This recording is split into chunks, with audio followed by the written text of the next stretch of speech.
Hello, my friends, and welcome to Kurt Berglund's Baseball World. I've got some 2023 TOPPS Heritage cards. It's one of my favorite sets. I love the 1974 set. We're going to crack and rip a box here of this. And I've got some thoughts to share with you about last night's Hall of Fame Legacy Committee results to share with you while we do it. On my members side of my channel, on Wednesday, I am going to premiere a video that goes through all of my 2024/2025 Hall of Fame votes, if I would make them, not only for the Legacy Committee, but for the traditional Hall of Fame vote. A lot of new folks up on the ballot this year and some compelling cases for some holdover candidates. And I'll tell you who I would vote for on the Ford Frick voting for the announcer to go in this coming year in the summer of 25. But that's on the member side of the channel. If you want to find out more about that, check out the link in the description for this video. You can join and become a member and check out that video Wednesday. But tonight, I want to talk about last night's vote for the Legacy Committee that chose Dave Parker and Dick Allen for the Hall of Fame from their committee. So let's take a look at that, and we're going to rip some 2023 TOPPS Heritage baseball packs while we talk baseball tonight. Always like to review the qualifications for being inducted to Cooperstown. We look at the player's record. The voters are to look at the player's record, their playing ability, their integrity, their sportsmanship, their character, and contributions to the teams on which the player played. The record, their stats, their ability, their integrity, their sportsmanship, their character, and contributions to the team on which the player played. Now, who was on the Legacy Committee? Let's look at that. There are several Hall of Famers: Paul Molitor, Eddie Murray, Tony Perez, Lee Smith, Ozzie Smith, and Joe Torre. Then there are some executives: Sandy Alderson, Terry McGurk, Dayton Moore, Artie Moreno, and Brian Sabean. And then media and historians: Bob Elliott, Leslie Heafy, Steve Hurt, Dick Cagle, and Larry Lester. So these are the criteria that were considered by these individuals. They decided to vote for Dave Parker and Dick Allen. Now, who was on the ballot? You're asking yourself. And that's a good question. These were the people that the Legacy Committee could have voted for, and they were limited to 3 votes. But they didn't have to use all 3. In fact, they could vote for nobody. So there's Dick Allen, Ken Boyer, John Donaldson, Steve Garvey, Vic Harris, Tommy John, Dave Parker, and Louis Tiant. Donaldson and Harris were Negro Leagues players. The rest of these guys all from the 60s, 70s, 80s, and in the case of Dave Parker, he nosed his way even into playing in the 1990s. I think Tommy John was done before 1990, I believe. So the 2 that were voted in, and it was overwhelming, were Allen and Parker. Now, Parker, in my view, has been penalized for his substance problems, and that's why he has failed to get in until this point. But he is certainly not a guy who you would say is not qualified for the Hall of Fame. He certainly is qualified. I want to focus on Dick Allen. If we go back to the criteria that voters are to consider, and I am not going to rain on Dick Allen's parade. I'm sure his family is very thrilled that he is in. Their immediate reaction was very positive. They were very happy. And of course, Dick Allen recently passed away. And it is indeed a shame, if he's going to be in, that he wasn't alive to enjoy the moment. But there has been a line of people talking about how this has been an injustice to Dick Allen. And I'm not so sure. I hate to rain on anybody's parade after an accomplishment like making the Hall of Fame, but let's go back to the criteria. We're not just looking at the player's record, which I think in Dick Allen's case makes him a borderline Hall of Famer. If you look at his numbers optimistically, maybe he's a little better than a borderline Hall of Famer, but he certainly is not a slam dunk candidate based on his stats. He certainly had a world of playing ability by all accounts. But if you're talking about integrity and character, I'm not sure we're talking about the same guy. Dick Allen, I think some of these factors right here are being forgotten about Dick Allen. Now, Dick Allen certainly endured a great deal of abuse, not only from fans, but also from the media in his various stops in his career. He was targeted, and in some cases, by teammates. Frank Thomas, for example, had a famous altercation with Dick Allen, and he was not treated well. I'm not disputing that. What I am suggesting, however, is that in the rush to applaud Dick Allen as a Hall of Fame candidate, we're whitewashing over the fact that this is a guy that quit on teams more than once that were relying on his production, on his participation, on his being a member of the team. One famous example, but not the only one, is his 1974 quitting on the Chicago White Sox, who were on the fringes of the American League West pennant race, but were still in the race, when he just decided in September, well, I can't hack it anymore. And he went home.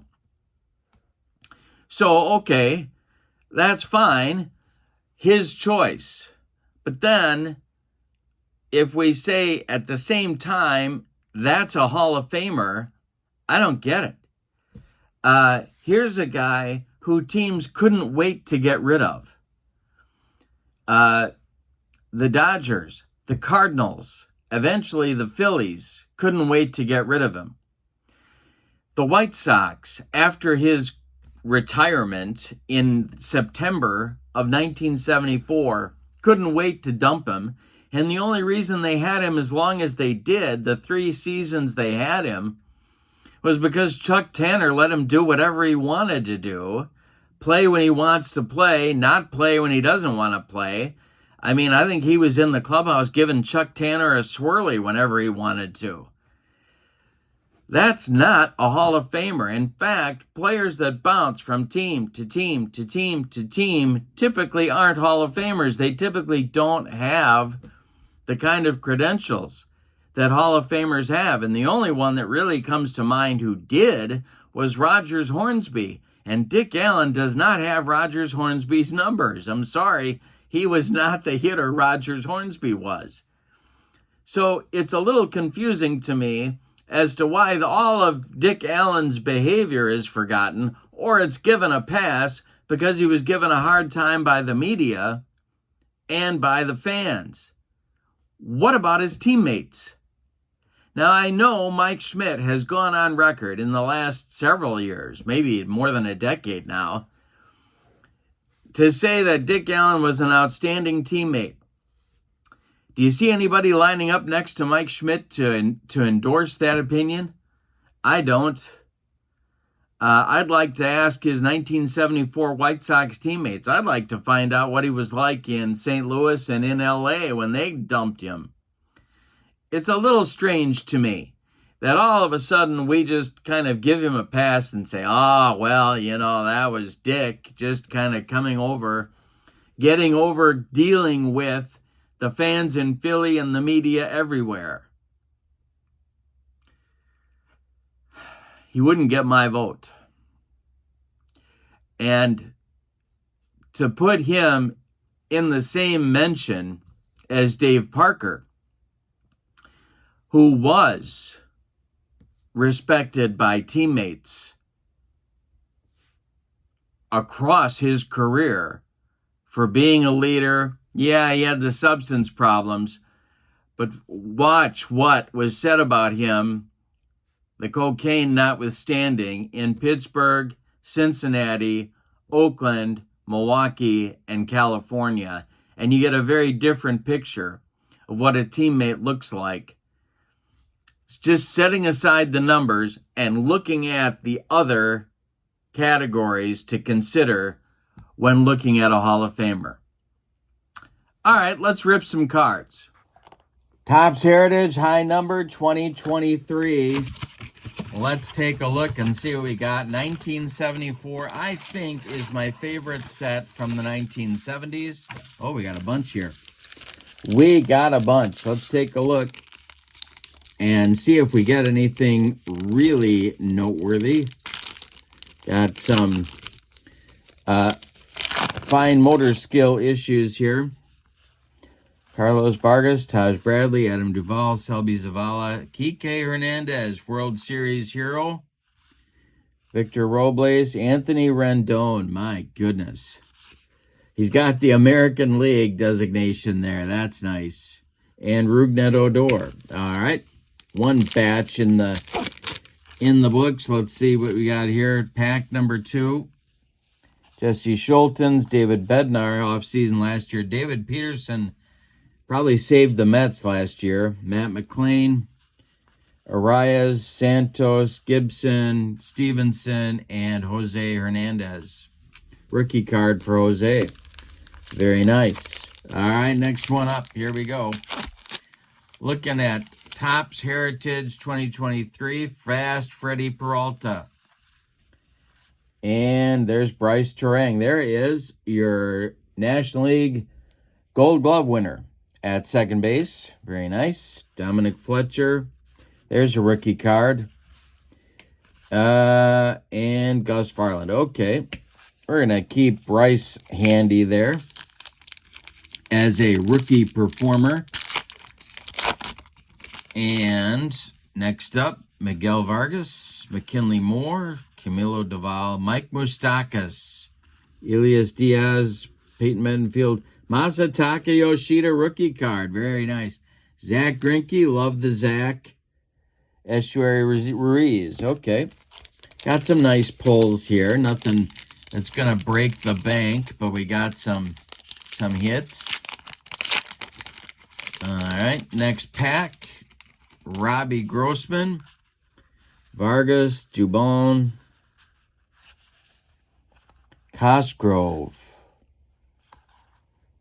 Hey, he had a playoff home run in 22. Yepes, Arenado, Tyler Stevenson, Will Benson. All right, next one up is Rasmussen, Aroldis Chapman. Just signed with the Red Sox. Terry Francona back with the Reds. 2022 Manager of the Year. Vince Velasquez, Shintaro Fujinami. Rookie card for Engelert. And Lucas Giolito. And next up, let's see what we got. J.D. Martinez, Mr. D.H.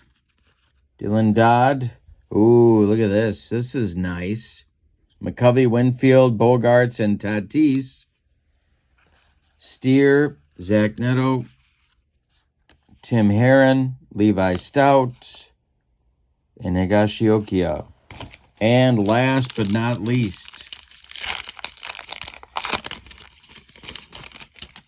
is Blake Perkins. There's a rookie card. Center fielder for the Crew. Luis Castillo. Joey Ortiz. Taylor Walls. What a glove that guy's got. My goodness. Have you looked at the metrics? My goodness. Kevin Kiermaier, Casey Schmidt, and Michael Chavez. I think that would be it. Take another look at my favorites here from this box. Fun stuff. American League. Terry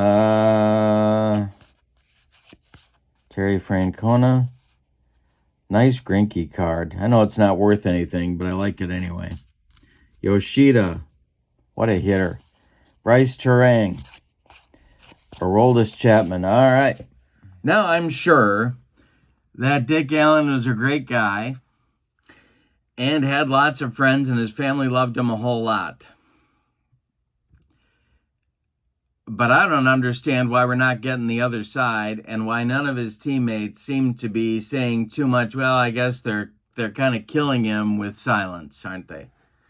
I just don't get Dick Allen and Dave Parker, the same brain that votes for Dave Parker voting for Dick Allen. I don't quite get that one. And to leave Louis Tiant,